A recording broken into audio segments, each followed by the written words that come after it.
Oh my goodness, it is a throwdown morning here in the Finley Hyundai Studios. It's The Drive. Greedy salutations. The local guys right here in St. George, Southern Utah, the only local sports talk show in town.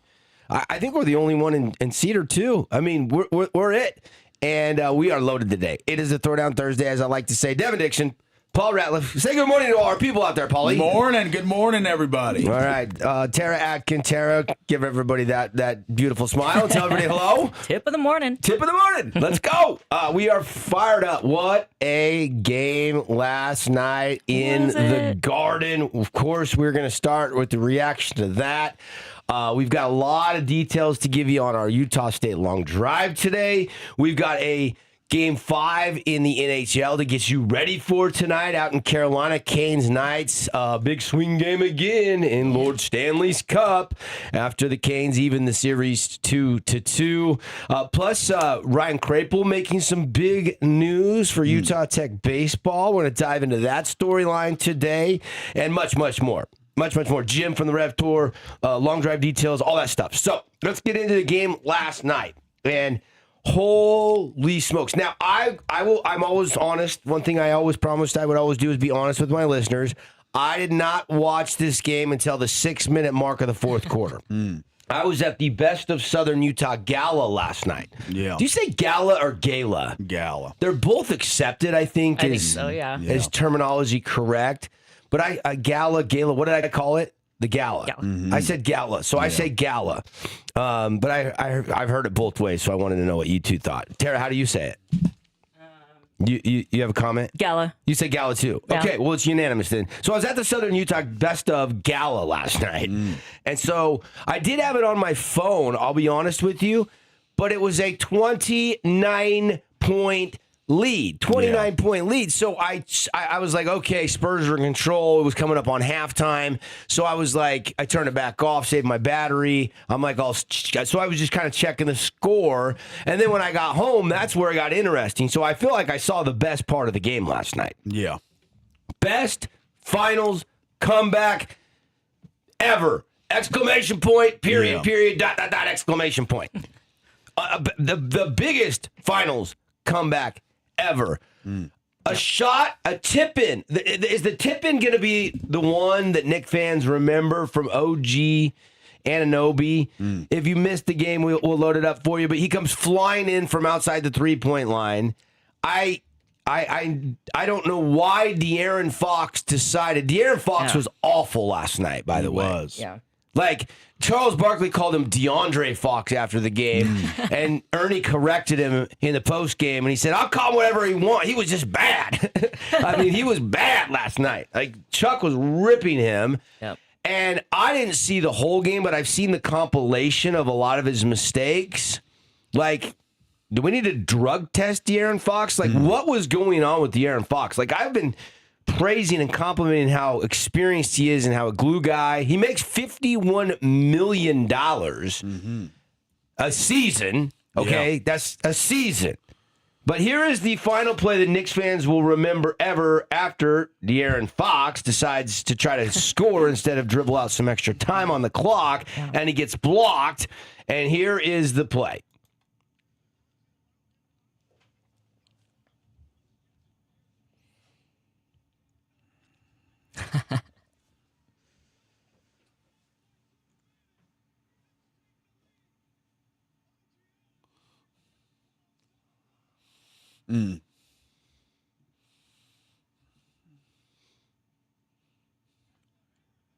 Cal Perry. Got Adam Sandler and Seinfeld. Yeah. Nice. Yeah, Celebrity Row is just going crazy. Taylor Swift with their Stevie Nicks shirt. Willis Reed had the most famous Knicks shot in the Garden in the history. And a lot of the younger generation fans don't remember that. And now they're going to remember the tip-in by OG Anunoby. Unbelievable stuff. Yeah, it is. I mean, You've got, for our radio audience, if you didn't see the game, Victor Wembanyama is guarding Brunson when he shoots a deep three over Wemby. And if you look at Fox closely, he's doubling Jalen, which leaves Anunoby wide open to go crash. Yeah. And you've got Wemby out of the key, your best rebounder. Then you got a pretty small lineup on the floor for the Spurs. I don't know if I like that for Mitch Johnson. You got Harper and Castle and I think Vassell trying to rebound in the paint. Yeah. And Anunoby's surrounded, and there's 4 Knicks crashing the glass. I mean, clearly the play was like, Brunson, you take the game winner. Everybody else try to get the rebound if he misses. And then Anunoby tips it in. 33 points for OG. Wow. He shoots 10 out of 15. That's 77%. Okay. From the 3-point line. I mean, this guy was incredible. He was. He delivered. He's every sense of the two-way player term. He's one of the best defensive players on the Knicks. Made a block on Josh Hart as he was driving to the basket. I'll try and find that. That was a big play as well. He kind of just goes two ways and does everything for the team. I mean, it's watching him and getting 33 points from that guy. That's pretty big time. So, you expect Brunson to score 30. You expect, Wemby to score 30, but you don't have on your bingo card OG Anunoby scoring 33. He soars from outside the 3-point arc, and it looked like he jumped from the Empire State Building, just soaring like the Statue of Liberty. Like, I'm just like, I kind of love OG Anunoby's hustle, his heart, his intensity. Yeah. Like, this Knicks team is likable. This Knicks team is likable. This Spurs team is likable. This has been a great finals. And the only reason I might be a little bit dismayed the Knicks found a way to win that game is they might win it in 5 now. That might have broke the Spurs' hearts. Yeah, I think so. Tara, what did you see last night? Greatest putback, greatest comeback in NBA Finals history. It was horrific because I wanted the Spurs to win. So for me, it was like the worst ever. Like, you got to be kidding me right now. How do you blow 29 points? Yeah. And they were so dominant in that first half. And then they just came out and there was just nothing. They were dead. The threes were falling. Yeah. The threes were falling in the first half. I didn't like their shot selection necessarily in the second half. Yeah. First half, they were 9 for 14, something like that on threes. So, yeah, they were doing great. But look, when you're trailing by 29 points, and I know the 3-point shot is a great equalizer in sports. Like, it's changed the games, in the 80s and the 90s and moving forward. But when you're up 29 points on the road, but this is the finals. The teams would have given up in the regular season. They would have pulled their starters. This game would have probably been over. They would have been resting. It's an 82-game season. When you're in the finals, it's never over till it's over. Yeah. And there was one question that Charles, I think it was Shaq. Shaq asked Jalen, he's like, I hate to ask you this, but do you ever look up the scoreboard and think, we're out of this? And Jalen said, I did have that thought in her mind. Holy cow, we're down 29. Yeah. But he's like, I just said, we got to itch and clash and scrawl, and you got to believe, and I got to make sure the guys behind me believe. And I like Jalen's. He admitted that thought enters your mind. You look at the scoreboard, you know where you're at. Yeah, it looked like it's insurmountable at some points, and the books believed it was too. Darren Ravel tweeted down 29 points. The live odds to win were 22-1 at DraftKings. So 2,200, 100 pays you $2,200. Yeah. So for anyone who took the shot on that, got a nice payday because that was a comeback for the ages. I mean, no one, not even, no book, no person, no Knicks fan. I don't care who you were. If you were in the building, you might have believed a little bit, but down 30 points almost. That I'll be honest. I went to bed. I thought it was done. I thought it was over at halftime. Yeah, it was not. It was not. It was not. That's what you get for thinking. That's right. Assuming. And look, the Spurs still had 1.2 on the clock, and they had one more chance there at the very end. And Steph and Castle kind of lost the handle on the ball. Yeah. I think Karl-Anthony Towns might have tipped it on the inbound, which kind of disrupted that play. They never really even get a shot off. And then pandemonium. I mean, people were they weren't leaving their seats. Yeah.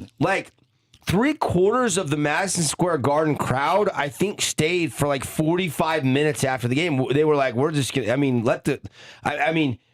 don't know what it was like outside the building. I didn't scour social media for selfie, but I'm sure you could find plenty of video of Knicks fans going crazy. I didn't hear about any stupid crap as much as I did the other night. So I think maybe that's good. Although they won. They won. That changes things. So now they're not big babies. Yeah. Yeah. Does this break the Spurs' hearts? Can they? How do they respond? I don't know. This was bad. Yeah, this is probably it. We'll see. I wonder, too, because Wemby did get another flagrant foul, and it was his third. And if he gets 4, is he ejected? Is that the rule? I think there's a counter. There's a ticker, yeah. And so, because like the second half, they weren't as aggressive. The first half, he was very aggressive, defending, blocking. At Mitchell, at that one point, Mitchell elbowed him in the face because after Wemby shot, he came down the court and was like pointing in his head, like, I'm in your head, boy, like kind of taunting him. And then he did get the flagrant foul. Mitchell Robinson did for elbowing him. But it was just kind of like the first half was just so aggressive and fast paced, like hitting threes. And then, like I said, they died in the locker room. I don't know what happened. Yeah. And look, given the stakes, this has got to be the most stunning loss of Victor Wembanyama's young career. Like, this is the finals. You're up 29. Like, that's why I ask, how do the Spurs, how does Wemby respond? They got a young coach in Mitch Johnson. I mean, he was still good. He had 24 points, 13 rebounds. I thought Dylan Harper, from what I could tell, was excellent last night. I didn't see the first half. I saw most of the fourth quarter. That was it in the highlights. But Dylan Harper had 21 points off the bench. Let's be honest. He should be a starter. Yeah. I mean, he's embraced that role. He's a New York kid, Rutgers University, Ron Harper's son. This moment's not too big for Dylan Harper. No. But Castle and Fox were bad. I mean, everyone's crushing Fox, but Castle wasn't very good either. Even in the first half when they went up big, he wasn't doing much. Defensively, he's really good, and he sticks on Brunson, and he's like white on rice in that regard. But you want more than 13 on 2 of 7 from Castle, from one of your lead guards. I think he kind of underperformed last night. Yeah. As well as Fox. Like everybody, the social media armies are out for Fox. Yeah. The Spurs fans, the armchair quarterbacks or armchair point guards are out there on Twitter dissecting every Fox play. There's compilations of every bad play he made, but no one is piling on Castle. Yeah. Who fumbled the ball at the end. Fox is 28. He's a veteran. He's 6 of 16 with 4 turnovers. Yeah. And he double teamed at the end there on Brunson and then watched the whole play unfold where Anobi gets the tip in, doesn't go box him, doesn't try to cut him off. He had a bad game. But sometimes surface level, everyone's piling on one guy. You got to look a little deeper. 2 of 7 and 3 turnovers is not too much different than 6 of 16 with 4 turnovers. Yeah. It really isn't. More shots, I understand, but Castle wasn't great. Yeah, most of his points came from the free throw line. And he's kind of the Robin to Wemby's Batman. So for him to kind of not no-show, but not really perform up to expectations. Yeah, but I thought Vassell had maybe his best game of the series. You had some things to counteract that. I mean, you had the three-point shooting of Vassell, 5 of 8. Yeah. Dylan Harper, 3 of 6. Yeah. De'Aaron Fox still 4 of 9 from the 3-point line. So it's not like he shot it horrendously. Yeah. I think it was just some lazy plays that really grabbed everybody's attentions. Just some mental errors in the moment, like not dribbling out the clock. If you drain the clock, what'd you guys make of the over and back situation? How close is that? Tara, did you see that angle of that over in the back? I saw that last night, and I'm just like, whoa. Yeah. I don't know. There's some big moments last night. 107, 106. That's 3. I mean, this whole final series, every game, it's kind of like both the NBA and Stanley Cup. The comparison is it's never over. The comebacks are happening. Yeah. I mean, 4-0, and the Canes come back to tie it, only to lose in double overtime in Game 3. Knights are down 2 goals multiple times, tie it both times, only to lose 5-3 in Game 4. We've had 2 overtime games in this series. We've seen the Knicks be poor out of the gate again. How do they get off to a hotter start? That's $1 million question for San Antonio for Game 5. The Knicks can't keep spotting the Spurs a bunch of points. Yeah, and I do think you're going to see this young team try to get back into the series once again. They're not going to lay down and just hand this to the Knicks. No. I would expect the Spurs to clap back and finish the deal this time And then it sets up for a ruckus garden where they could close it out in front of the home faithful in Game 6. The ratings, the revenue. That's right. The parties on the streets. Yeah. I guarantee you this is going another game. You didn't ever answer how you thought the Spurs would respond. You never answered my question. I think that this might be the dagger. See, and I disagree. Yeah. I think they're going to win in game. I think they're going to absolutely win Game 5. I think this young team is going to show some resilience and some fight, and they're not going to throw in the towel. But nobody knows how they're going to react. Yeah. This is a demoralizing loss. You cannot sugarcoat that. It's a rip your heart out type loss. Tara, how do you think the Spurs clap back or not in Game 5? Oh, man, I hope that they can, especially back home in San Antonio. They need to get a win at home in the finals. I think they can do it. I mean, maybe I'm giving too much credence to a young Mitch Johnson who maybe got out coached a little bit last night. Maybe his personnel and his lineups, smaller lineups. I don't know. I mean, you shouldn't blow 29-point leads. There's enough blame to go around. There is, and Mike Brown, who is the coach of the Knicks, right? Yeah, correct. He has been a retread of all retreads. He's coached for like 8 different teams. Yeah. Like, he's been around the block. He's not some legendary coach. No. So I think that he is coaching above his head, but I think his players are just playing to the level of the finals. I think that, the Spurs coaching staff could have used timeouts a little more effectively, like when they're going on 10-0 runs, 12-0 runs. Could have used your timeouts a little better, maybe, but sometimes you can't blame the coach when that kind of meltdown happens. Yeah. No, the players were just off. Yeah. I mean, even Wemby, who is money from the free throw line, like with a minute left, the scores 104, 103, and he missed both of them. He bricked them. So it was like, what are you doing? Yeah.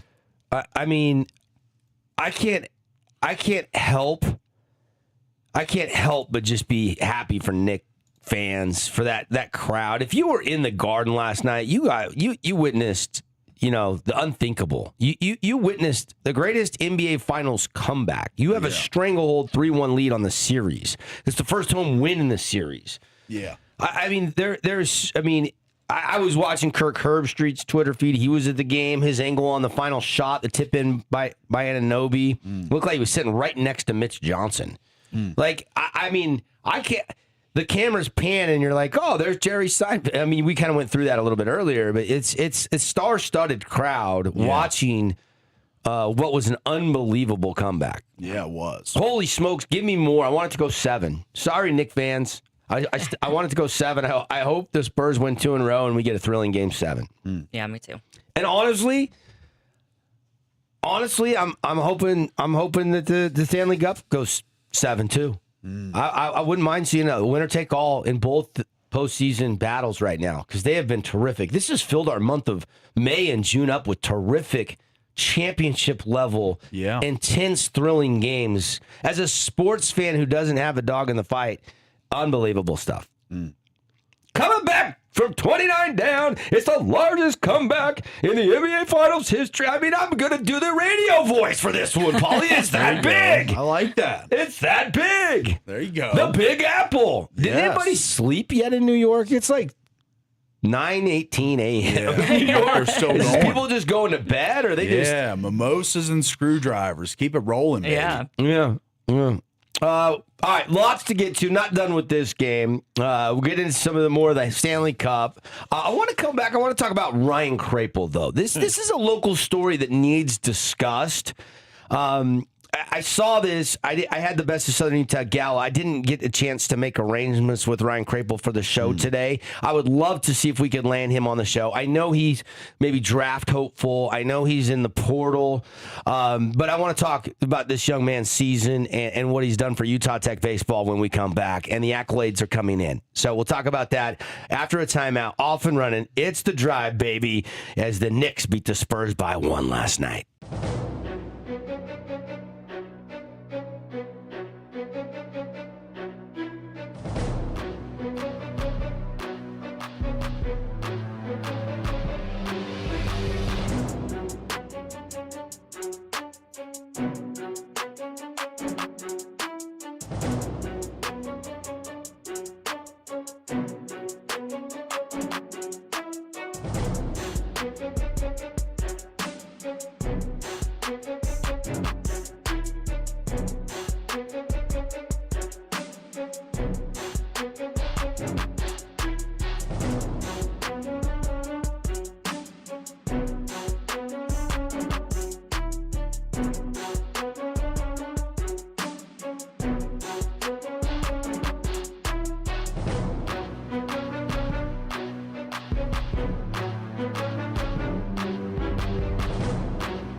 We're back.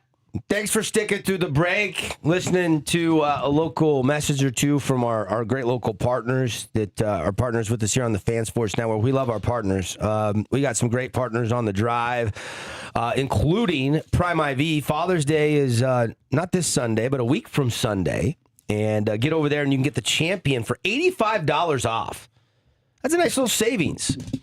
Or you can pick up a gift certificate for Dad so he can use it on whatever he wants, some rest, some relaxation, some rejuvenation. Yeah.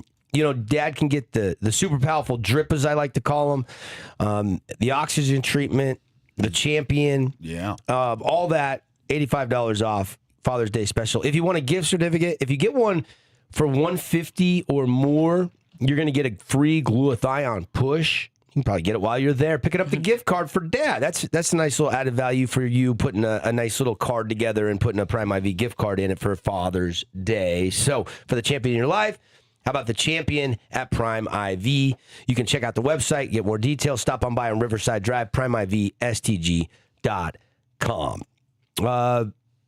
We hammered down on the Knicks storming back from down 29. It was, again, if you haven't heard by now, largest comeback in the NBA Finals history. In the third quarter with 9:27 on the clock, they were down 81-52.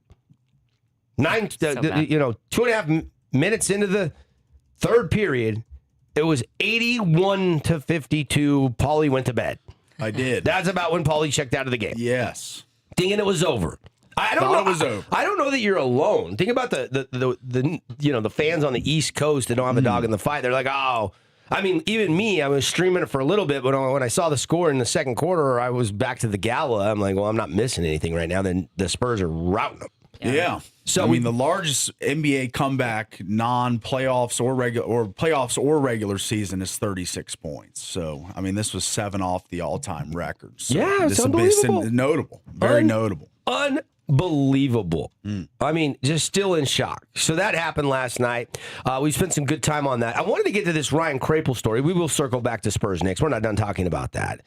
But I think there's two things I want to get to with Utah Tech baseball. I know the season is over. I know they didn't make a regional this year, but they had another, nice run with some very competitive games in their final season. The WAC were off to the Mountain West. Yeah. But Utah Tech junior third baseman / right-handed pitcher was just named the 2026 National College Baseball Writers Association All-American team. Wow. Third team All-American. It's pretty awesome. Organization just announced this yesterday.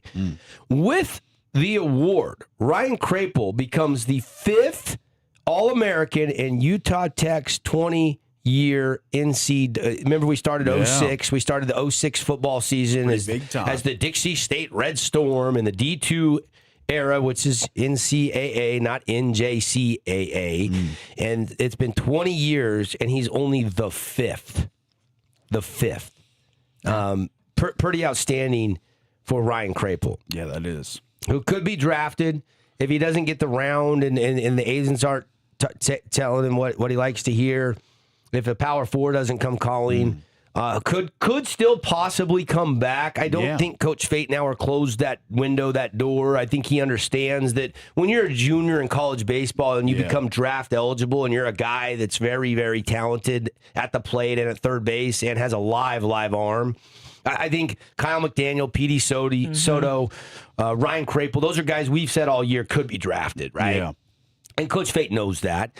And a lot of these guys throw their name in the portal just in case the draft isn't what they want, but, a big NIL deal comes calling. I mean, there's not big popping NIL deals here in St. George, Utah. We're a great baseball community. We have a great facility at the Hearst. Yeah. Everybody loves playing down at the Bruce. The field always looks terrific. We got a Skip that loves his guys and cares. It's been there, closing up in on 20 years in a couple seasons. Since Mike Littlewood, it's been Chris Fatenauer. Yeah.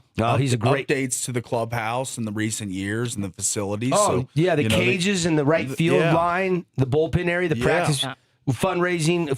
Fate has worked so hard to build this program. That's right. And we're headed to the Mountain West. So the future looks bright for the baseball program. But when I see an All-American at Utah, how many All-Americans can you remember the last 10 years in football? Maybe Hobart. Was he an All He American? was the only one. He was. Okay. One. Yeah. Yep. And we had him for one season, Joey Hobart. That's right. And he was a great set- season, though, offensively. Fun season. Yeah, fun year. Absolutely. Then he went down to Texas. But Crapel, it was a finalist for the John Olerud Award this year for the top two-way player in the country. This is a guy that you want to cross your fingers. You want to believe that you can keep if he doesn't go pro, but I would assume that there's going to be some suitors out there for a kid this good. They haven't named the John Olerud Award yet, have they? He's just a finalist. There's it doesn't 5. say they've named it. Yeah, yet. and he's one of 5. I want to point that out for that award. That is a big deal. It's a big deal, yeah. Third, you can say, well, he's not second team, he's not first team. I get that. You're an All-American. There is a lot of baseball programs in the country in the NCAA. Yeah. And he's a finalist and a third team All-American. Like this kid, I mean, they had a 35-win season. Which was an 11-win turnaround from the season prior. Okay, the 35 wins this year, it's just the 6th time that they've reached that plateau in the D1 era. Well, the NCAA era. But look, I mean, Crapel led the WAC with 10 saves, had a 3.82 ERA, 1.22 whip, 19 relief appearances. He was the closer. Okay. After playing third base, mind you, the whole rest of the game. It's not like he's just sitting on the bench getting warmed up. I mean, he was top 20 in saves in the country in the NCAA. Okay. And that's, I mean, when I think of Ryan Crapel, I think good power hitter and a great third baseman. And then you throw in the saves and you're like, this is a dude. Yeah. This is a all-around baseball player. He's the kind of stud you see a lot of the high schools. They have that one stud that pitches and plays third or short and hits 500. But he's doing that at the collegiate level. That is very impressive. You don't see a guy come in from third base to close at the Division I level very often. It's rare. So stoked on that. I think we're talking about congratulations, just the 5th All-American at Utah Tech in the last 20 years in baseball. The other thing I wanted to point out is Boston Vest is coming home. He is committed back to St. George. Cooper Vest's little brother, Boston Dixie Flyer, like his brother was down, at New Mexico State. After high school, he signed out of high school. He wanted to, get out of town, be a kid, take that offer, and now he's coming home. He is coming back to play for the Blazers. That's big. Yeah. That's a big addition. I remember him at Dixie High School being just a guy that crushed the ball, hit to all fields with a lot of power.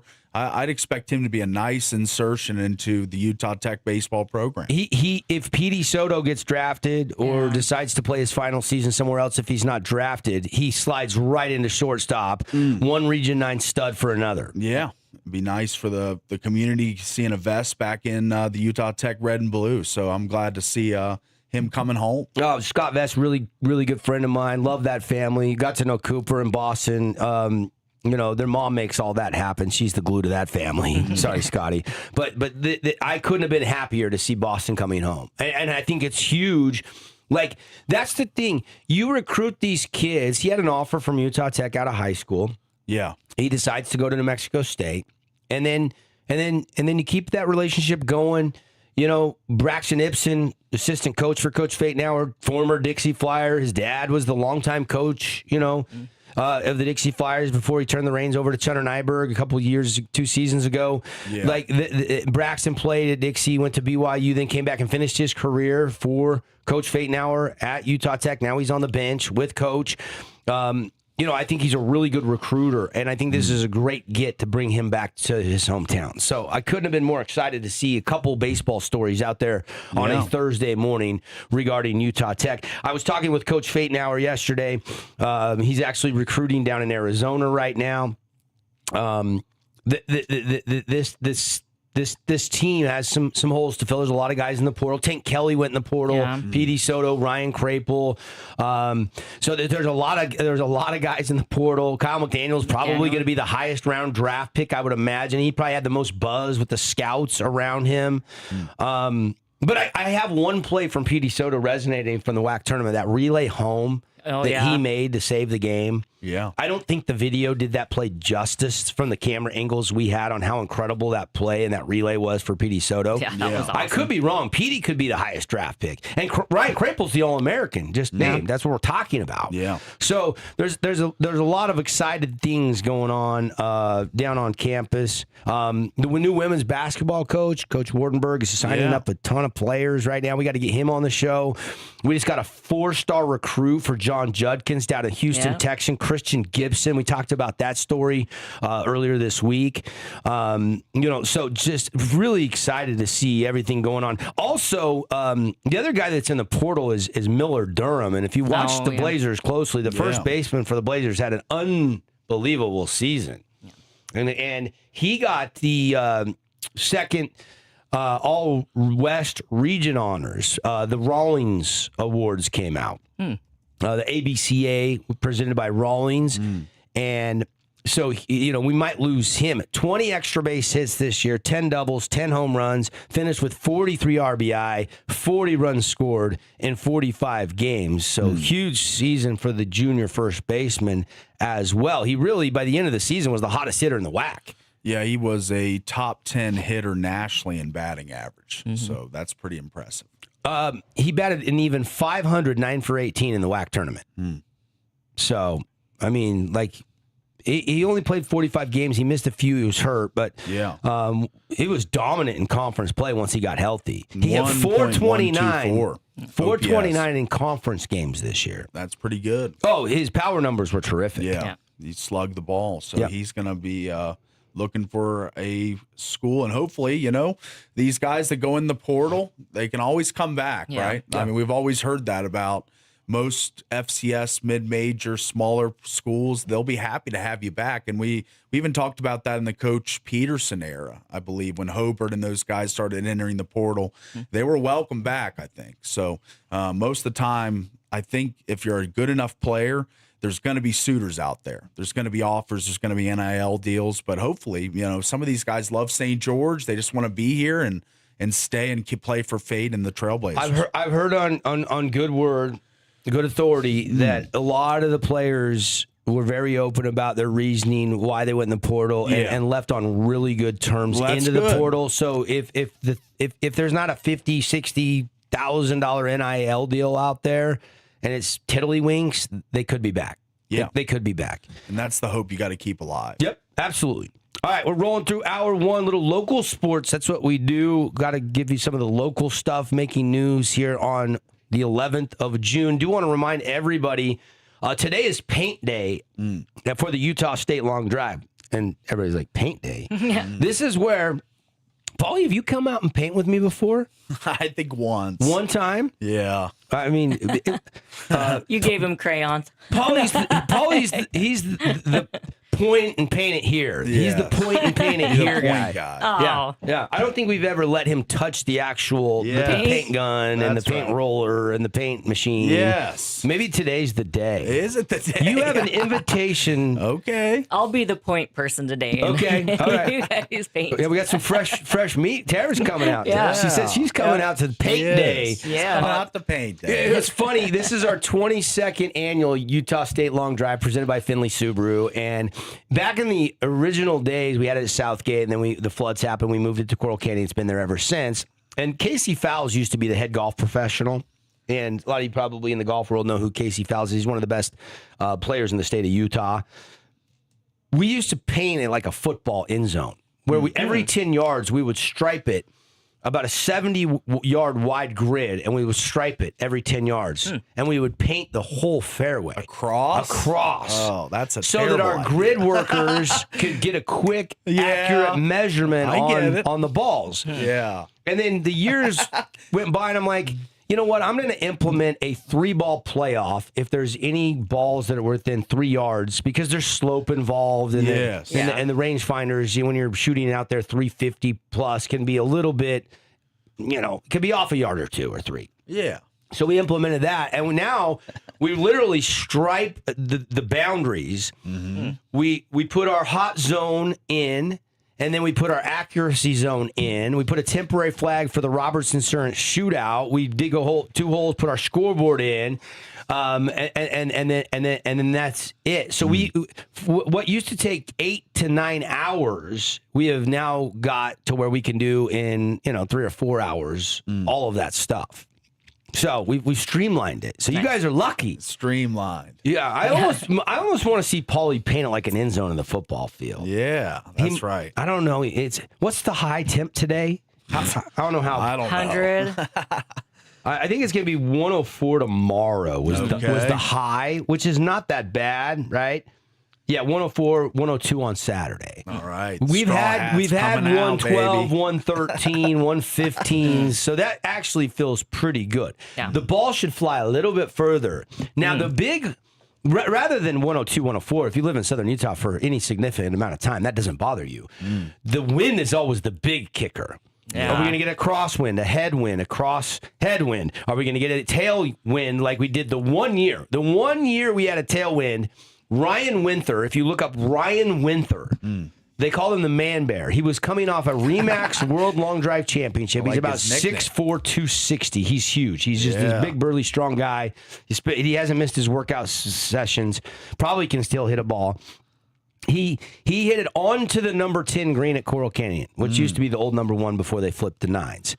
And we had to go to the top tier of the green to measure it 438 yards. That is the longest ball in the history of our event. 436. It's quite a shot. He signed why do I remember that? He signed the face of the crank driver and gave it to me and my son as a souvenir after he hit that ball. That's pretty cool. He only came to our event 1 year. He was one and done. It was the year after he won the World Long Drive Championship in Mesquite. And he still holds the record for longest ball hit on the grid at Coral Canyon Golf Course. Incredible. Putting contest, shootout, long drive, 10 divisions. All the details are on the fansportsnetwork.com. 10 divisions. Walk-up registration right at the registration table on the tee box at number 10 starting at 3 o'clock. A little before that, we'll probably be ready for registration, 2:45-ish tomorrow afternoon. All right. Grid's going to look good. We're going to have a huge, giant tent. Bring your camp chairs, lawn chairs, all that stuff, and come and join us at the Utah State Long Drive Championship. We'll take a break. We'll be right back. We're cruising through hour 1 on a Throwdown Thursday on the Fan Sports Network from the Findlay Hyundai Studios.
What's up, Southern Utah? Let's go. It is a Throwdown Thursday show today brought to you by our friends at Game Day Men's Health. Game Day Men's Health. I've been telling you about them for over a year now. They've been a great show sponsor.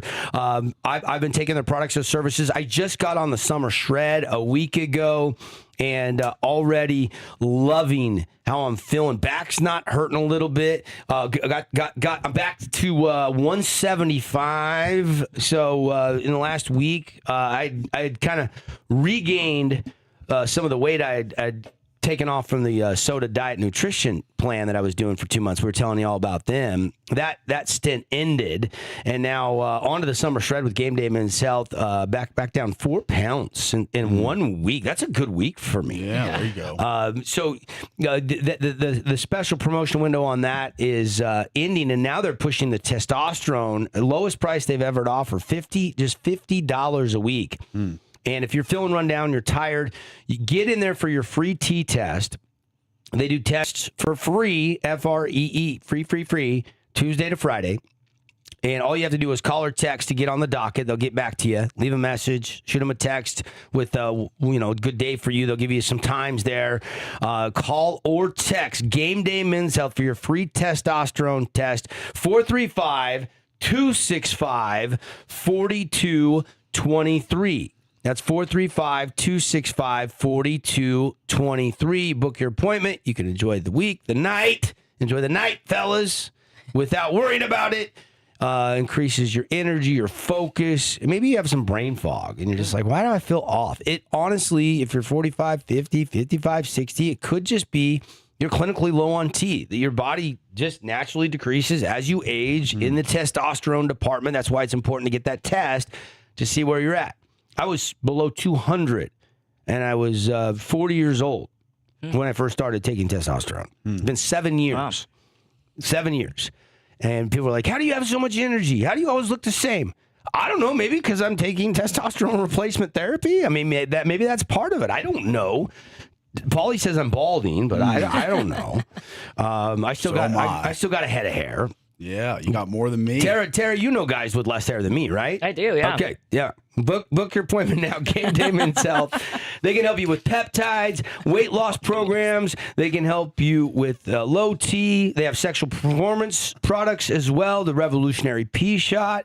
They have an in-house nurse practitioner. So if you need any other help, they are there, standing by. Great staff. Game Day Men's Health. Reclaim your game. Call or text for your free T-test, 435-265-4223. That's 435, do it right now, 265-4223. Just say, hey, I was listening to the fan. I want to get scheduled for my free T-test. And then if you are clinically low and you decide that you want to do testosterone replacement therapy, as little as $50 a month. Special June offer. Take advantage. This is going away June 30th. It's Father's Day month. If you're tired this morning, maybe that would help. Just saying. Knights, Canes tonight. We're going to talk a lot about that. We do have one guest coming on second hour, Jim from the Rev Golf Tour, the Rev Tour St. George.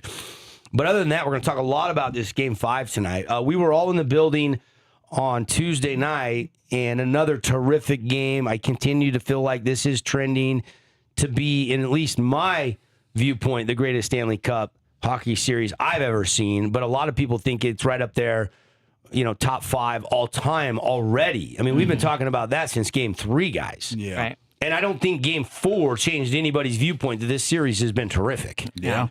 Anybody could win this. It's 2-2 in Carolina tonight. We saw the Knights split in Carolina, winning Game 1, losing Game 2. We saw the Knights win Game 3, then Carolina clap back in Game 4, and now we are a best-of-3 series. And I'm almost sad when I start thinking about that by potentially Sunday night, It's going to be the series could be over. Yep. No matter who wins tonight, Sunday night could be the last hockey game of the year. If we get a Game 7, it would be next Wednesday, June 17th. Right. Yeah. Back in Carolina, though. Back in Carolina. They have home ice secured again after the split in Vegas. Yes. And plus 140 for the Knights. Yep, they're dogs. They're dogs. I love the Knights plus 140 tonight. I love the number. I'm not saying I'm giddy about the game, because if there's anything this series has told me, that it could go either way. Over has been finally adjusted. It's up to 6.5 now. Oh, okay. So it has been adjusted. Took him a Every while. game has Took 'em a went while. flying over. 8 and 9 goals are commonplace. And who was the guy? I don't know who Me. it was, but Me. I kind of like the under tonight. I did. I think they're going to be good goaltending. But you talked me out of it. You talked me out of it. I did go with you on the over. Yes. Although since we were at the game, I put a little parlay in with the Knights and the over. So it was a Yes. loser. It was a loser. It was a loser. It's just like mine. Yeah. But it's all right. The over. It was there for us. Yeah. But the Knights couldn't get it done. Does it do it again? Does it go to 7 total? Is it another 4-3, yeah. 5-4 type Could be a game? 7-goal game. Yeah, I'll be honest with you. Carter Hart has not been as sharp in this series. The Canes have solved him a little bit. They have. It's not all Carter's fault, though. There's been some terrible unforced errors, bad clears of the puck. Mm-hmm. I mean, the one where, he's falling down, scoring. I mean, they had every opportunity to get that out of the defensive zone and could not. That's right. And that's not on Carter Hart. No. They left him hanging high and dry on that play. He made the rush save initially. He did. He did. If you know the play I'm talking about as you're listening going around to work. I know you do, Paulie, because you were right there with me watching it, but I don't know if our listeners do or not. Yeah. You know what's funny is everywhere I've went, people have been like, how about this Stanley Cup final? Like, I was talking to Coach Rick Barry the other day. I bumped into Coach Barry. I think it was on Wednesday after we went down to the game yesterday. I bumped into Coach, and he's like, how about this Stanley Cup? And I'm like, Coach, you're a football guy. I know you're a baseball guy. I used to be the general manager for a lot of baseball teams, the Ormals, the St. George Roadrunners, the Maui GBL team. And he's always been a football coach. But he's like, I've been watching every second. This series has been unbelievable. And I didn't even know Coach was a hockey fan. Like, there's been I've had people like that left and right. Even fans that have converted to the Mammoth are secretly wishing they could still put their jersey on that they jersey swapped in round 1 when the Knights were advancing past the Mammoth. Yeah. We don't want you back, you traitors. Sellouts. Brilliant move, Ryan Smith. Yeah. It was a great move. And if you don't know what I'm talking about, back in the Mammoth Knights series, Ryan Smith put out, hey, bring your Knights jersey in and we'll give you a brand new Mammoth jersey. And a lot of people, based on the line that Tara and Paul sent me, the video. Over 1,000. We're doing that. We're doing that. I just hope I never did hear a follow-up on that. Where did those Knights jerseys go? If they burned them, Like I would be... charity or something. They wouldn't have burned them. They better have sent them down to the There was homeless some shelter in signed ones. Vegas or something. Might just wash them all in a big industrial washer and just send them to a charity or Goodwill or something like that. I don't know. It's a lot of free clothes for some place. Yeah. You know? That's what I'm saying. Send them down to the Boys They and Girls didn't Club burn in 'em. Vegas. They didn't do a big bonfire with every jersey that was assembled there. I am not Google. I am Googling what All happened. right. There you go. The story. Let's find out. Yeah. Yeah. I don't know where they ended up, but there was a lot of them. I'll just say that. So. Okay, let's see what the old internet What's has it to say. The internet. The internet is thinking. The Vegas Golden Knights jerseys collected by the Utah were donated to local charities in Las Vegas That's what I and would've thought. potentially recycled, according to multiple reports. Yeah, the sweatier ones probably recycled. You know, Yep. the cleaner ones they probably donated to All the charity. homeless people are walking around downtown now in Knights jerseys. forged in gold down there now. I think that makes sense, right? You get a black ey if you burn them. Yeah, you would. Yeah. It's a that's- bad look. That's not a good That's look. a big gaff if you burn them. But if you wheeled them into a laundry bin and you give them to the Boys and Girls Club in Las Vegas or the homeless good. shelter or wherever they're needed. Yeah. Good. Those people aren't fans of the Knights anymore. Now they can get brand new jerseys to the Boys and Girls Clubs of Las Vegas. Yeah. I still don't want you Knights fans back that did that. You're out. You're not a fan. No, we are in. Not a fan. We're in like sin. Not a fan of the Knights. And you sold out. You sold your jerseys. Yeah. Yeah. But brilliant move. Yeah. Great marketing move. But on to game 5 tonight. Again, I digress. You can tell that's not a pain point or anything for me. Yeah. He's not at all bitter or salty. Oh, we out of time first We hour, are, but yep. we're going to talk a lot more about this matchup for hour 2. We'll get back to game 5 when we come back on the drive.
What's up, Southern Utah? How we doing? What's going on up in Cedar City? Parowan, rocking 1400 AM in Parowan, 93.1 in Cedar City. Coming at you 99.5, 95.3 in St. George. Always streaming on the World Wide Web on the fansportsnetwork.com, as well as our mobile app, free download for you iPhone or Android users. We are Devin, Paul, and Tara hanging out. We are the Drive Morning Show crew from the Findlay Hyundai Studios. Let's rev up hour 2, and let's check the headlines brought to you by Zag today. Zag, reminding you to protect your phone better. By the way, if you play in our Scramble Saturday morning that's inside of the Utah State Long Drive Championship this weekend, we start qualifying in all divisions, the shootout, the putting championship, where you can win $250,000 or $5,000. Cash money. We start at 3 o'clock tomorrow. But if you play in the tournament, the 18-hole scramble, and I think right now we're shooting for 30 teams. I think we have 28 teams signed up. So I could take 2 last-minute teams today, but you would need to call the golf course today or get a hold of Marco or I. The details are on the fansportsnetwork.com. All the money goes directly to the Desert Hills Boys golf team. This is their big fundraiser tournament for the year. We've got a nice Blackstone grill. We've got a nice color printer. We've got a Titleist driver. We've got a lot of cool prizes that we're going to be giving away. Some of the players of the team are going to be out on the course, but Zag is going to be sitting on hole 15, and they are going to give every player a $50 gift certificate just for playing as a thank you for donating to Desert Hills Golf. So, awesome. So if you're playing in our scramble, and it's only $100 a person, it's $400 a team, you're getting half of your entry fee right back when you cruise through that hole. Compliments of Zag. You can go in and get a new phone case or a new screen protector or some accessories. Maybe you need some new chargers for the car, truck, or the nightstand, whatever the case might be. So thank you, Zag. Don't zig, just Zag. 2 St. George, 1 Cedar City location. Let's get to what's trending.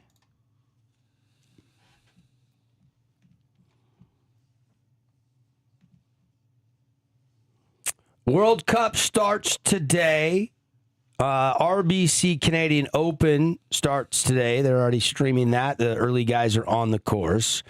Our Utah State Long Drive is this weekend. And so we've got a lot of headlines. Of course, we had the thrilling comeback for the Knickerbockers in Madison Square Garden last night. Jalen Brunson's 36 points, tied the third most by a Knick ever in the NBA Finals, and all 3 of the 30-point games, 35-plus point games, were all in the 70s. Willis Reed twice and Walt Frazier back in 1970. But, Jalen Brunson, 36, big night for him, kind of fueled the comeback, and OG Anunoby with the huge tip-in for the win. We have the game winner. This is a play that a lot of people that were at the Garden are watching. You'll remember where you were, who you were with, if you're a Knicks fan. When Brunson tries to shoot it over Wemby, De'Aaron Fox comes over to kind of throw a double at him, and OG, who was originally guarded by De'Aaron Fox, goes crashing to the glass to tip it in with a second left. Jalen Brunson, allow him to operate at the top, 101. Brunson gets it, fires up a 3. Shot no good. The tip, it's gone! It's gone! It's gone! With 1.2 remaining. Knicks take the lead. MSG just going crazy. And it's 107-106. That was the game winner. Mike Breen on the call there. What did you think of the call? Rate the call? Good call. It was good. It was good. It was good. I'd say that's a 8.5 out of 10. Yeah, good call there, Mike. Mike Breen. I like Mike Breen. Yeah, he's good. So that happened last night. 3-1 lead now. They can close it in game 5, although I would predict the Spurs and this young team shows some fight and at least wins with this next game, even if they don't win the series. I mean, they got to win 3 in a row. Spurs open up as a 5.5-point favorite in game. Well, a little bit surprising because you have your heart ripped out. And that's why I asked earlier in the show, how do the Spurs respond? Yeah. Like, Wemby's young, resilient. How does De'Aaron, what's his mentals like right now? He's getting ripped in the social media circles and sports talk shows across the country. Yeah. Jalen Brunson, it should be Jalen Playoff Brunson or Jalen Playoff Brunson winner.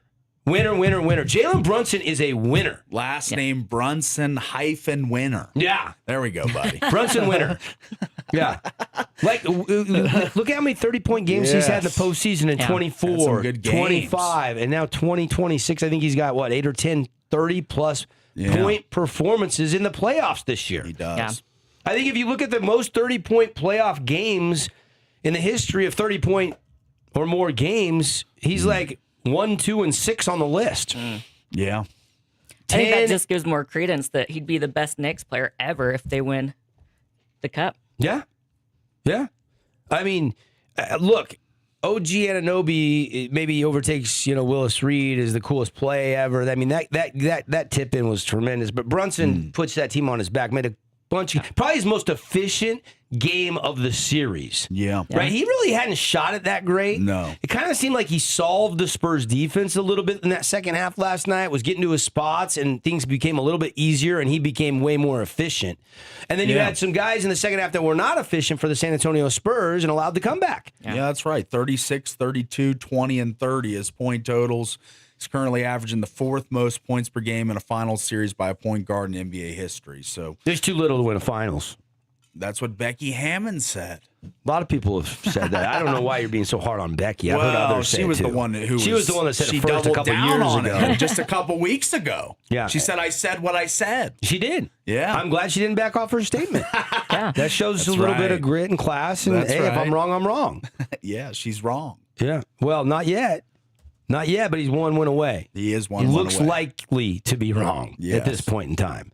But I do think that I agree with the books. The books agree with me. I do think the Spurs, I think this team will fight back. They have to win a game at home. Right? They're going to be hungry. And the Knicks are going to probably be content to cruise. And then, I don't know, Jalen Brunson, there's no cruise in this guy's mentality. It's not like they're going to roll over. They're going to play like the series is 0-0. Yeah. So I don't want to say they're going to cruise. Yeah. But I do think San Antonio just finds a way. And then I think it sets up the scene to clinch it at the Garden in Game 6. And I don't think we get to a Game 7. I just don't think we get to a Game 7. I want a Game 7. Yeah, I don't think it gets there. I mean, that was the one last night, and you'll let it slip away play after play. The shot selection for the Spurs in the second half was head-scratching dumb. Like, what the heck? Quick trigger threes.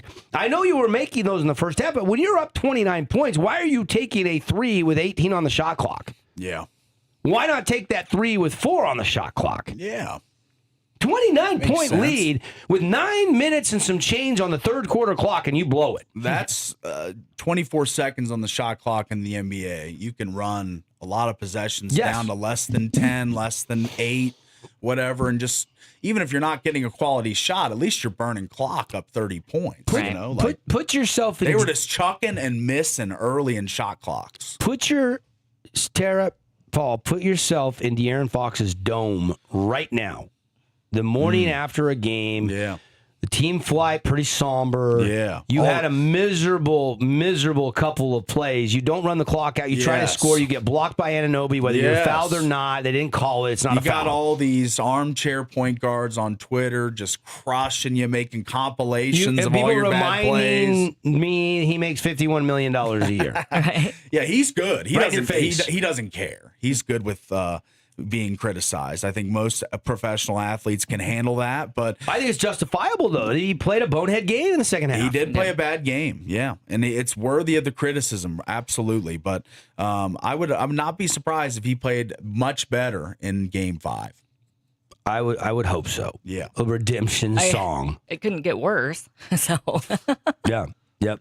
So that's the headline. New York wins by a point last night. Yeah. 3-1 series lead over the San Antonio Spurs. Game 5 tonight, back in Carolina. Knights at the Canes. Paul, you said the Knights are plus 140 underdogs in this game tonight. They are indeed. 6.5 goal total. First time we've seen that in this Stanley Cup final as well. So I'm calling for overtime tonight. overtime. We didn't get overtime last Overtime. game. I think we're due for another overtime game. If this is going to truly be what I think is going to go down as the best, I think we need one more OT game. Yeah. In either If 5, 6, or 7. I think if you as a Knights fan should not want overtime. I'm not worried about it. Canes are undefeated in overtime. No, they're not. What are you talking you're about? Right. Yeah, Oh, that's what are you right. talking That's about? right. One loss. It just happened. Yeah. How did you forget that? The double overtime. Oh, yeah, you fell asleep. I forgot. That's why you forgot I was that. up for that one. Oh, you were? Yeah, I was Then up how for did that you one. forget that? I just The glossed marathon over. double overtime winner chicken dinner off his own skate off the back That's wall right. and shade. Okay. Forget what Paulie just said. You're allowed a mistake on the show. We'll forgive you. I make mistakes every day. But I do think to be the greatest Stanley Cup Finals, I think we need one more overtime game. We've had two. Game 2 and 3 both went to overtime. Game 3 went to double overtime. I think we need one more overtime game. And I think, why not tonight? Why not tonight? I think it'll happen. I think we'll see at least one more overtime. Home ice has not really been that significant, has it? I mean, in the NBA Finals last night, we just saw finally a home win for the first time in the series. Yeah. We've seen both teams steal games on the road and fall at home in the Stanley Cup Final. I mean, how much stock do you put in home ice for Carolina tonight? I mean, the books are obviously putting the Knights at 140. But do you put stock in Carolina at home, feeding off the home energy in the arena? Their fans have been really loud. Both fan bases have been ruckus in this series. Yeah. I don't know. I mean, I'm leaning the Canes tonight, honestly. Cool. Yeah. I think the Knights are going to win tonight. I do too. But I will make no pick before I pick the Canes. There you go. I will make, and this is not a team that I like. I don't hate the Canes. I don't. I just think the Knights are going to be hungry. They had every opportunity to win Game 4. I mean, even spotting them the quick 2-goal lead. I mean, Jack Eichel's right side draw, airmail over the post. Like, you got to make that, Jack. Yeah. You got to make that shot. The penalty shot for Mitch. Come on, Mitch. It's the Stanley Cup Finals. You're 1-on-1 with a goalie making his first ever playoff start. Score the puck. Yeah. Maybe over-dangled a little, over-duked or geeked a little bit too much on that. Got too deep. Yeah. Fire it. Yeah, he's got to fire further back. I mean, if you look at the shots the Knights scored on, they were all terrific shots. I mean, Wild Bill's wrister was well placed as it gets through traffic. Howden's goal was a sensational placement on the puck. Like there was some sweet goals in this game. Oh, yeah. When is Jack going to score? That's what I'm wondering. When is he going to show up? Like, Because they need him. we can keep saying he leads the postseason in the entire NHL in assists, which is great. I mean, he's contributing. I don't want to put Except it for he had 0.0 assists in the last game. Yeah. And you do have stretches like that where you don't. Where's Skorofiev? Yeah. he Like hasn't his done minutes anything. on the ice, like I feel like he's not getting that enough shot attempts, and I think he's our best shooter on the dang team. You could argue. Yeah. He was doing better when he was with Jack on his line. They've switched that up That line. since the Ducks series, I believe. They made a couple of line changes they've in the last changed him game. up. Yeah. Dorofiev was absolutely doing better with Jack as his center. I would put them back together tonight. Well, they've liked the But I think Stone, he was Jack. still struggling. I think that's why they switched the lines up, was to try to get Skorofiev going again. yeah. We talked about that, at the Mammoth game. Well, the top line hasn't it been Howden, Marner, and Jack? Stone. And then it's been Stone. well, he's switching line changes almost game to game. Playing Jack with Stone a lot now, which I would prefer Dorofiev because he's got the best shot on the team. Well, and Stone's goal was probably the best goal of Game 4. Yeah, Yeah. the fake shot. Stone's got a couple Deke, goals in yeah. this series. He has come alive He after has. missing some time in the Ducks series. That's right. He looks healthy again. He has. He's looked good. And but I think the guys that have been going for you, Marner, Howden, Stone, I mean, you've been getting contributions from them. Now I think it's time for Jack, Dorofiev, some of those other guys to step up. I mean, in Hurdle's tonight's been game. fine. We've seen Hurdle's him fine. get some Yeah, action and do some he was things. better in the Ducks series. Howden's got 3 goals in the Stanley Cup Finals, leads all the playoff scoring. Setting the Knights record with, 14 now postseason goals for Howdy. Red Howden, Yeah. yep. So you've been getting the supporting cast, and now I think all of us in agreement. Where's Jack? Yeah. Right. Jack needs I mean, that Jesse 3-point Granger, game. I mentioned it yesterday. He wrote a whole article on. Title of the article is Jack has another level, and the Golden Knights need it now. Yeah. So like they honestly with the 2-2 series, It's different if it's 3-1. You've gotten 2 hat tricks from Marner. You've gotten some game winners along this playoff run from defensemen. Shea Theodore's done it a few times. But you kind of expect Eichel to chime in with a goal-scoring touch from time to time. I mean, he had 27 during the regular season. I mean, he has a touch to score goals. So for him to go just blank, since really the goal that I go back to for him, did he get one in the Ducks series? I guess he got one in the Ducks series. The other goal he's got this playoffs was against the Mammoth, and I was at that game. The puck's just sitting in the blue paint, and Vejmelka's out of it. He just tapped it in. He has had really no high-skilled, hey, I'm Jack Eichel, and here I am kind of goals this playoffs. It's just he's been the one absent superstar from the Knights kind of core. How many shots would you like to see Jack take tonight? Well, his prop is low. He has not been shooting much at all this series in general. On the power play, been looking to distribute. I'll get you his number on shots real quick. I wouldn't expect it to be more than 3. Probably 2.5, 3, 3.5 max. Yeah, I think it's low. Let me see here. I'm trying to find it, but yeah, I mean, Jack Eichel's shots on goal tonight is 3. 3+ is -110. Gotcha. So. Gotcha. Again, 6 o'clock ABC tonight. Going to try to get the painting of the grid done, and going to try to work on getting organized with the prizes, the raffles, long drive stuff while I watch the game tonight. I'm going to be probably watching with my good buddy Marco out at Coral Canyon for a good portion of the game tonight. In Carolina, Knights, Canes. All right. I mentioned World Cup starts today. You got 2 games every day for I think, is it 17 straight days, if I'm not mistaken? Here's kind of the preview. I mean, the countdown is over. We are day 1 now of the biggest sporting event in the world. Do you agree or disagree with that statement? That's a valid statement. In the world. The rest of the world loves Kiwi it. world. Not the Super Bowl is the biggest sporting event in the United States. Yeah. But now the World Cup is taking over, and for the first time ever, 48 nations. Okay, they've expanded the field, and that means they're going to play 104 total matches. Yeah. So it's the largest World Cup ever in the history because they've added more teams and more games. Should be cool. We got games in the United States, Canada, and Mexico, and millions of fans expected to attend. And can soccer legends like Lionel Messi, Cristiano Ronaldo make one more final World Cup appearance? Or is the next generation of stars going to be the storyline in this World Cup? Yeah. The host nations, USA, Canada, Mexico, they're all hoping to make deep runs on their home soil. Yeah. Then you got the traditional powers like Argentina, France, Spain, Brazil. England is kind of more the favorites to make deep runs. You do have, with the now expanded spots available, you have new countries. Several countries are going to be making their first ever World Cup appearances. So that's going to add a lot of excitement. So the World Cup, North America, oh, my goodness. 48 teams, 1 champion. It's soccer's biggest prize. And I'm excited, man. The countdown is on. We do have a couple of games today. The USA won't play till tomorrow night against Paraguay. And normally, if you watch the Premier League or the Champions League, or you watch a lot of international soccer, if you're a big soccer aficionado, which I do know we have some big-time listeners that love soccer out there. And I've become more of a soccer buff as my daughter has gotten more and more into the sport and been loving it. Through the youth soccer. She's going to be a freshman starting this fall, and she absolutely loves the sport. And so I've kind of taking a lot more time. I got a team now.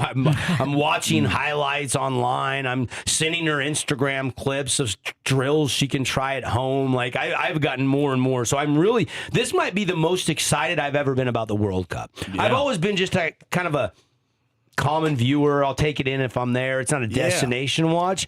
I'm pretty excited about this World Cup. So Mexico is playing today against who are they playing, Tara? Is it South Africa? Yeah. And then the other game later today is South Korea and Czech. And the Czech Republic. Okay. So those are the 2 games today. 1 o'clock game for Mexico, Mountain Time, and 8 o'clock tonight for the South Korea Czech game. And then tomorrow night, it's going to be a 6 o'clock local game, and they've got that Goals for Oakley fundraiser. We had Heidi come in. Yeah. There's one of the assistant coaches that has a daughter that's fighting some big health issues, and they're doing a fundraiser, and it's a 3v3 soccer. We put the links all out on our socials and stuff, or you can go to the Desert Hills Girls Soccer Instagram page. There's a sign-up sheet. There's going to be a carnival. They're going to have a giant projector screen playing the USA-Paraguay game. Yeah. So if you're a soccer fan and you want to help and rally for a beautiful young lady, I think she's 3 years old, and a great person. I know who Riley is. She actually teaches at the school with my wife, and so I'm really rooting for them to have a very successful fundraiser. I know I'm sending my daughter. She's got a little 3v3 team playing over there. I'm going to be at the long drive, but I told my wife, make sure you buy a bunch of raffle tickets and help out, and we'd love to see everybody show up at Desert Hills tomorrow night, and you can watch that USA-Paraguay soccer game. So that's kind of what's trending, kind of some of your top stories. The big one, obviously, Brunson and Anunoby, historic comeback, and then getting fired up for the World Cup, as well as really excited to lock in on Game 5 tonight, the VGK and the Canes in Carolina. We'll take a break. When we come back, one of our great sponsors of the show is going to drop by. We'll give you some updates on some new exciting things with the brand new Rev Golf Tour. Jim, the tour director, is going to drop by when we come back.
Well, it made the headlines, but only in a quick, brief statement. The Utah State Long Drive is this weekend, and one of our great sponsors of the show and of our 22nd annual Utah State Long Drive is Jim and the guys over at the Rev Golf Tour, guys and gals, because it's open to juniors, women, and men of all ages. The Rev Tour STG. This is the first week of the summer season, and Jim is with us now in studio. Good morning, Jim. Good morning. Thanks for having me. Oh, it's fun. We love having you. You fit right in around here. We're all yappers. Yeah, I can't. And last time we were in, we had so much to talk about because you guys were evolving the league and you took what you learned in the spring season, which was the inaugural season here in St. George.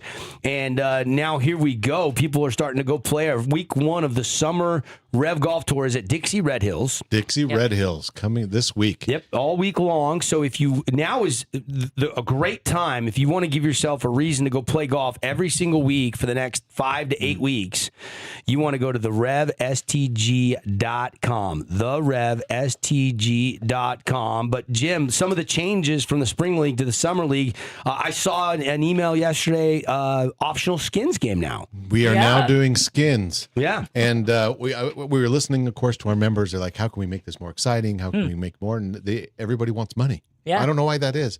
Like people like to play for money. Well, if you make an eagle, you'd love to get $20 skin or $30 skin or whatever the case might be. You get a birdie, you want something for that than an attaboy, right? Could be a net eagle. Yeah, on a pop hole. And we added another thing too, which a lot of members were clamoring for, which is we have some really good golfers who want to do gross only. So we made a gross only league. Okay. As well. That's our A division. Okay. Nice. We're calling it the Zion division. Okay. And we got some really good golfers in there. They played college, et cetera. And, nice. And they're trying to get there. Devin, I don't know if he's quite ready for that one yet. I'll play in that one, yeah. Yeah, okay. Well, we'll put him in there. I think my Rev index is like, I don't know, 2.5 or something. Yeah. Yeah. Maybe 3. It's close. I don't know. I'll look it up. I looked it up recently. Oh, what is it? Higher? I don't know if he wants to know right 4? now. Did it go to 4? It went to 6. I'm at a 6? He went to a 6. No. That thing changes a lot. Yeah, well, it updates based on, if you recall, the Coral Canyon round. Maybe that's what got it for you. Yeah. But anyway, I think that's what I remember. Maybe I read it wrong. Maybe I saw it wrong. But it's okay. That's neither here nor there. But we have a gross league, and then of course we want you to compete in your flight, and we want to make sure that you are competing in and being able to play at your ability and be able to reach regionals and nationals, and now skins as well. So we're adding skins, a gross league, and we're getting into our summer. Our summer has the best tracks because we're able to get good discounts. We have 40% off discounts. We've got Wolf Creek, Conestoga. We got Copper Rock. The Ledges is next week, and we're getting some good pricing there as well. So you're able to play the best courses in the Valley, and it's a great way to get out. Now, Father's Day is coming up. Yeah. What other gift? Let's not give him a mug or a tie, right? Can you give dad or mom, for that matter, or both of you, or even your kids, all of you, can join a league and it pays all year long, right? And you only have to play 5 of the 8 weeks, guys. Everybody's like, "Oh, I don't know if I have time. I can't commit." You only have to play 5 out of the 8 weeks. Spring, so that's 15 rounds a year to be eligible to go to the regionals or potentially the nationals, right? Yeah, because you throw out the 3 worst scores. Yep, exactly. And I know we're creatures of habit, but variety is good for the soul. Oh, yeah. And a golfer, you want to learn how to play every track. You don't want to play the same one every time. You get better. You know the greens. You get it. You know exactly what they call that membership bounce, right? You know exactly where to go to get those things. Let's change it up. Let's make it a little bit more challenging for you and get to know all the courses, our great courses here in St. George. I think summer rates at Red Hills are like $20. Yeah, I think that's what I paid really for low. today. You can get done with a round in less than 2 hours there at Dixie Red Hills. The summer, it's not stacked as it is in the spring and fall, so you're going to be able to get through those faster. Yeah. And find tee times easier as well. Yeah, especially if you don't mind playing in 100-degree weather, because everybody wants to play in the morning and tee off before noon and beat the heat. So I called over there because we've got the Utah State Long Drive this weekend, so I'm like, man, I probably only can play on Sunday. It might be the day I have to get my round in for week 1 because I've just been really busy this week. And we decided to sneak down to the Knights game on Tuesday night and lost some time there, but it was worth it. I wish the Knights would have won, caveat. But anyway, I called over there and he's like, yeah, between 1 and 5, it's completely wide open. So I was like, okay, cool. I'll let you know. And so I'll grab a time on Sunday. That way I can sleep in a little bit on Sunday morning to recharge after a couple days in the sun out at the grid at Coral Canyon Golf Course. Yeah, that's awesome. Yeah, Are we playing Coral this summer? We are. We're playing it twice this summer. Nice. Yes. Love So Coral. we've got Coral Canyon is my favorite track. It's by far, actually. I just really love. You shoot the best scores there. That's I why. do. I don't know why it is. Yeah, I think it fits my eyes. They You say. have a good caddy. You have a Yeah, good caddy. yeah, that helps too. Yeah, but hey, look, if Devin can fit it in, anybody can fit it in Anybody after can. this week, right? So you guys can. see, there's always a reason to make time for golf. There is. There's It's always a therapeutic. reason. Yeah, it is. Whether you're angry or it makes you happy, both ways. You get it out before you get home. You either and- get your rage out or you're, just a happy camper. If you use promo code for Father's Day, DAD75, you're going to save $75 off the annual Rev Golf membership, Yep. which is exactly. a year-long membership from the day you buy it. Exactly. You get it for a full calendar year. So you would get through summer all the way till next summer on that pricing. Dad would be able to have that as a gift. And look, if he doesn't want to play, he can still do skins. If he doesn't want to do all the weeks, but you give him something to get him in there. Yeah. We want you to play. We want you to play all the weeks and we want you to compete, but make it a gift, Yeah. a gift that gives all year long. And we're all able to play and have fun there. I love it. The Rev Golf Tour Summer League. This is just that started in the spring. It's brand new this year here in St. George. It's in 53 other cities. I think you told Yeah, me we the have other day. 40. Yeah, it's 42 cities right now 42 that we have. Wow. But we have others that are Coming coming on on. tap. We just had a great conversation with some great people that want to help and endorse us as well. And things are going really well with this. It is new. We get it, but it is something that's growing really fast.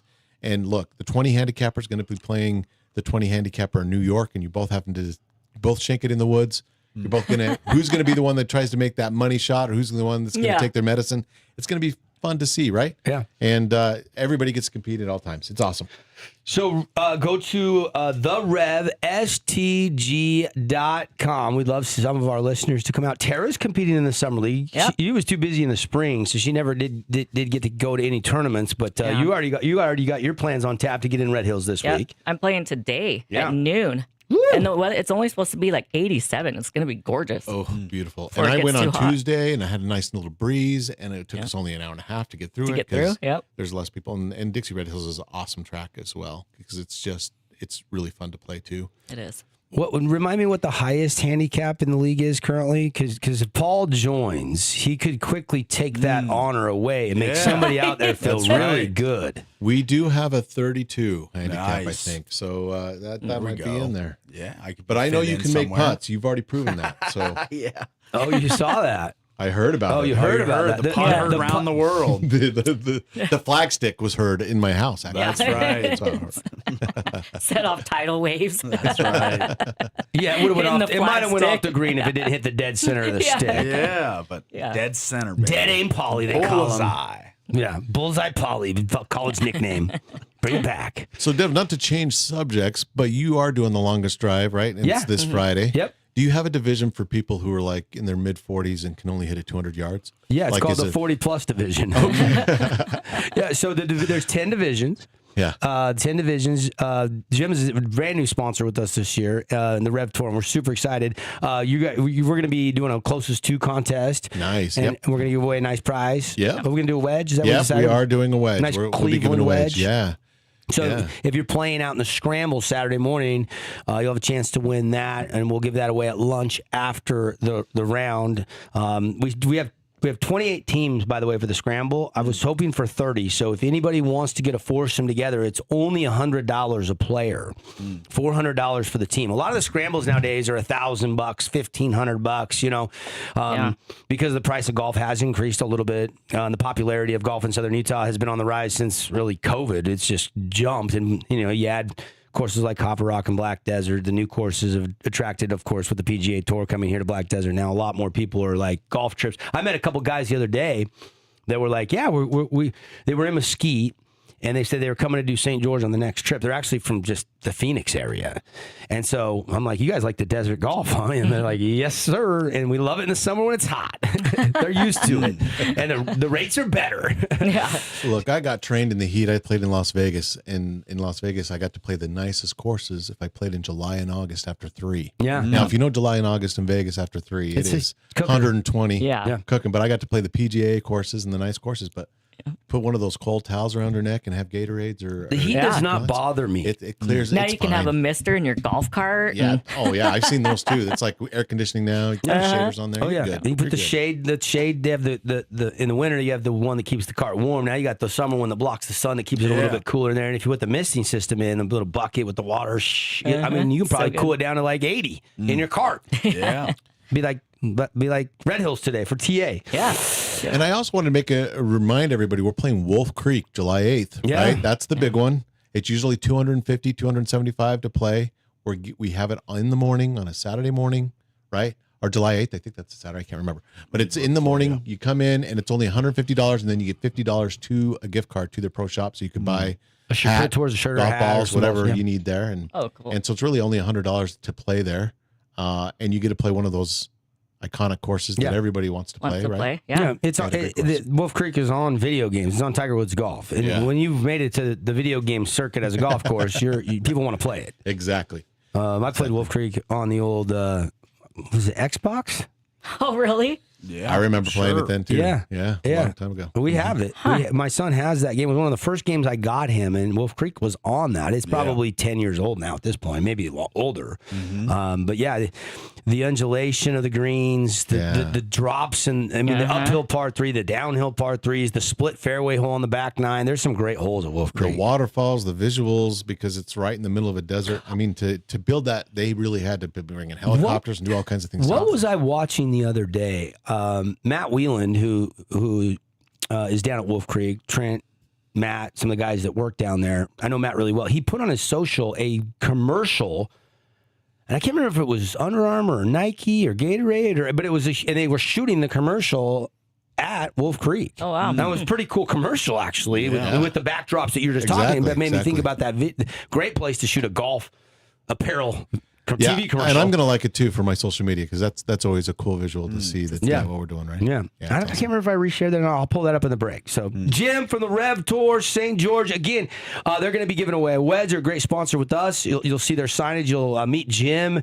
You can come out to Coral Canyon and ask some questions. He's going to be playing in the Scramble. He's going to be hanging around the event all weekend. So, if you want to learn more about the Rev Tour, he's the guy with the most Rev gear on in the room. The Rev shirt, the Rev hat. By the way, your apparel looks good, by the Yeah. way. Thank you. You Thank actually- you. We I love love my them. hat. Yeah, it's a good. And let's just add that anybody who signs up in the next hour, I will give a polo and a hat to as well. Wow, Along look with at that that. Dad 75. So you don't have to Really? have a logoed if you don't want the Rev on there. I'll get you one with that one. With that one? All right. But the Rev hat I will give away as well. That's a Primo Rev hat. Yeah, I love them. And Those are 40, really- $50. They are. They're a $50 hat. So I'm giving one of those away, but you need to sign up in the next hour. So Okay. we got 8:40, 9:40 that drops. Okay. So then you can add that to the dad's gift shop. So he's There you got go. something physical. Yeah. And he's got the golf for a year. There you Okay. go. There you go. A little added value for Jim throwing out the hat and the polo. Go to therevstg.com. You can remember that.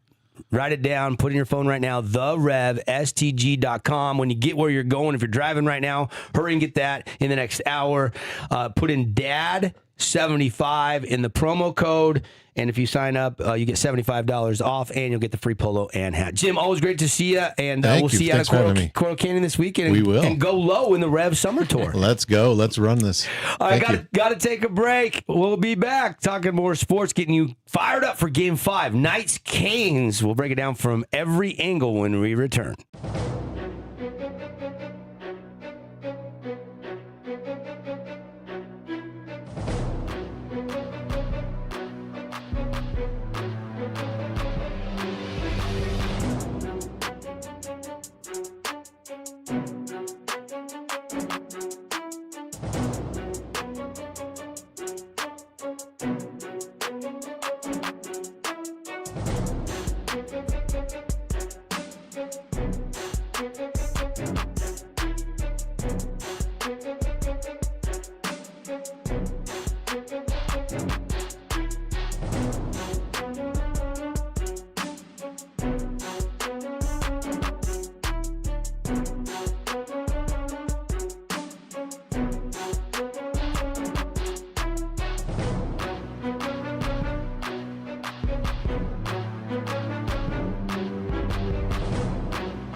Yeah, we are back. We love our show sponsors from the Finley Hyundai Studio. Appreciate Zag, Coral Canyon Golf Course, home of the Utah State Long Drive this weekend, and the $250,000 shootout and $5,000 We Win Injury Law putting contest. Roberts Insurance giving you a chance to win. Yes, I said $250,000. So if you want to try to have a shot to win $250,000, we'll see you tomorrow between 3 and 8 o'clock. Qualifying starts in the putting, the shootout, and all 10 long drives at 3 o'clock tomorrow on number 10 tee. Well, the putting's on the practice green at Coral Canyon, so not everything happens right on the tee, but the shootout, qualifying, and the long drive right there on number 10 tee at Coral Canyon Golf Course. It's fantastic. Walk-up registration is available. If you do want to play in the scramble this Saturday morning, you want to get a foursome together, we got 2 slots available. I need you to sign up today. So round up some buddies, some guys. All the money raised goes to the Desert Hills Boys Golf Team this year. That's who we're donating the money to. And you can come play for just $400 a team. We're going to have the kids on the course. We're going to have a ton of great raffles, tons of giveaways. Lunch is included after the round. And then you could stick around and do the last chance qualifier because we do have our second qualifying window for the Utah State Long Drive Saturday from 1 to 3. And then we take about an hour break. And then Saturday night at 4 o'clock, we'll do the putting finals. About 4:30, we do the shootout finals. And then at 5 p.m., we start with the junior divisions. And we roll through all the way to the men's open, and we crown champions. Titles will be on the line in our 22nd annual Utah State Long Drive Championship. Excited to have Finley Subaru as our title sponsor for the event this year. Appreciate Jim from the Rev Golf Tour stopping by. Dad75 in the promo code at therevstg.com. And if you sign up for the next hour, a free polo and free Primo hat. Yeah. So great Father's Day gift idea. There you go. And appreciate Prime IV Game Day Men's Health as well. We got some great sponsors of the morning show. The only local live sports talk show in town. All right, we're talking local here with the Vegas Golden Knights. Stanley Cup Game 5 tonight. We're getting to the nitty gritty. We'll get staff picks in a second. But Paulie, give me your overall thoughts and preview of tonight's game. What do you see as paramount? What do you see the storylines are? And what do you see is happening at the end of the game with the final score? Yeah, I think there's the key thing in last game was the giveaways. You know, they had a couple goals scored off giveaways by the Canes. I think they got to be cleaner with the passing, the Knights, that is. They got to generate more zone time. I mean, they got to have it in the Carolina end for longer than they did in the last game. I saw the cycling was much better in games 1 through 3 than it was in the last one. So I think that they need to work the puck. They need to get it in the zone, pass it around, find the best shot. That's got to be Dorofeev. He's got to get some looks tonight. He's got the best slap shot on the team. So why not get him some looks? Yeah, I'm not gonna make a pick on the game again like I did last time, but I will do the over once again. Even though it is at 6.5, I don't care. It's going over. Games, empty nets, the frantic pace of how this series has been. I think it'll find its way over the 6.5.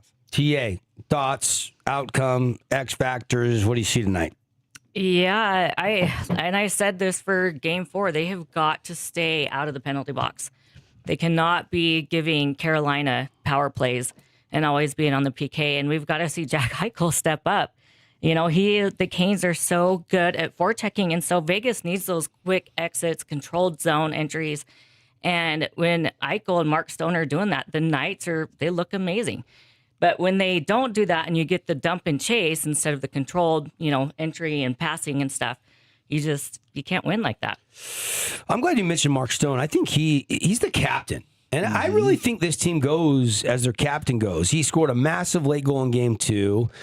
He drives the offense. He creates turnovers. He's so good defensively with his stick. And when Stone is winning puck battles, the Knights look like the better team. Yeah. And I know we keep harping on Jack, and it would be nice to see Jack have that signature game. Right. But the Knights, I truly believe, can win without Eichel being a scoring threat. Because Howden or Hurdle or Skorofiev or Marner or Stone can pick up that load. You have the depth of other guys that are capable. We've seen Carlson net a couple goals in this series. Yeah. And it's tied 2-2. Yeah.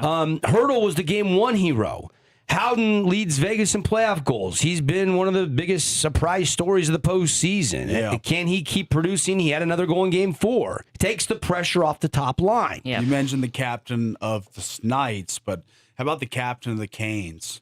Going into Game 3, he was 65-1 for the Conn Smythe. Now, down to plus 550, 5.5 for He was Jordan incredible. Stahl. He's been great. He's 37 37 years old. Yeah. He was on the Penguins Cup team against the Red Wings in 2009. He hasn't really lost a lot in his game. He's lost some speed, like they all do as they get older, Right. but he's still a crafty, just very smart with the puck. He always finds the right spots. We saw him falling down and scoring. Let's be honest, the veteran captain is on a heater right now. He's on a heater. He and Marner are the two guys that are the hottest for each respective team in the scoring department. And his face-off dominance.